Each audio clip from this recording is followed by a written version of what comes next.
saya Ahmad Musa. Saya berasal daripada Cambodia.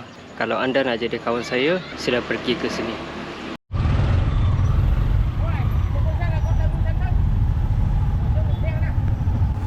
Jam di Phnom Penh, Cambodia. Tapi saya sanggup bawa keluarga datang ke Walk Street untuk jalan-jalan.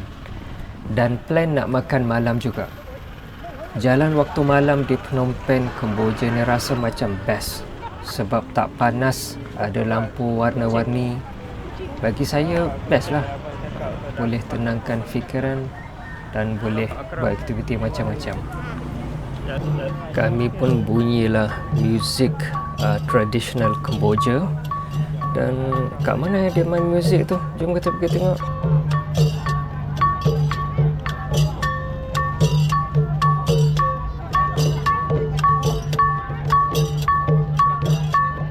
Itu adalah sebelah sungai. Sebelah sungai dia orang suka jual makanan. Bila nampak orang jual makanan kat luar macam tu, terus rasa macam lapar dan kami masuk ke dalam restoran untuk makan malam. Okey, sambil tunggu makanan siap, saya pun bawa Huda duduk kat luar restoran untuk makan angin dan tengok orang lalu lalang depan restoran tu. Dan enjoy kat sini, tengok orang buat barbecue. Huda tengok muka Huda. Lepas tu nampak anjing.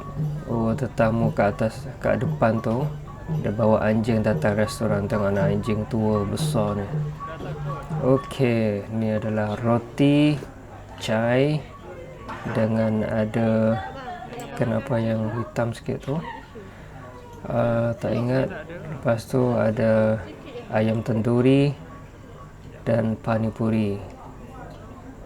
Okey, kita start makan dulu. Bismillahirrahmanirrahim. Okey, saya ni kalau makan dekat restoran Pakistan ataupun India, milk tea ataupun chai saya tak pernah tinggal. So sekarang saya cuci mulut dengan minum chai panas-panas.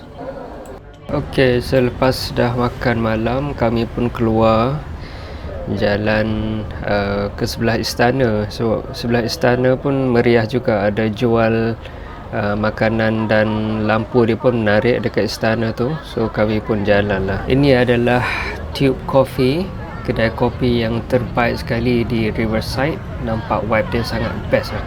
Okey, ini adalah bendera Kemboja. Abang dia dah tengah bersemangat menyanyi lagu untuk menaikkan semangat kebangsaan.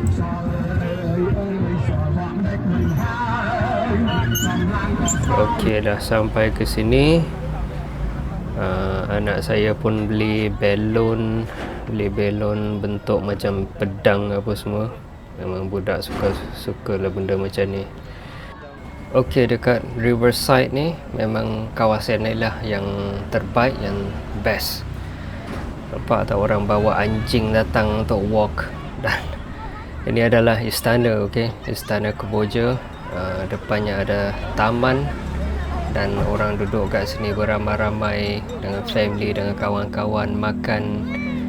Lepas tu ada jual pelbagai jenis makanan. Ada telur burung dan macam-macam. Okey, kami nak ambil selfie sikit depan istana ni. Malam-malam dia pancar lampu ke arah istana ni, nampak macam kuning macam tu, cantik. Ambil selfie sikit, mana tahu boleh jadikan thumbnail ke. Okey, hidup orang Kemboja ni simple lah macam ni.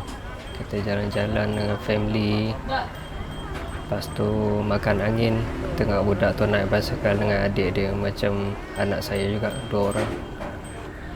Okey, so kami pun dah siap makan, dah jalan-jalan. Lepas tu on the way balik, naik tuk-tuk balik ke rumah. So anda boleh tonton video seterusnya. Lihatlah video, banyak lagi best-best dekat sini.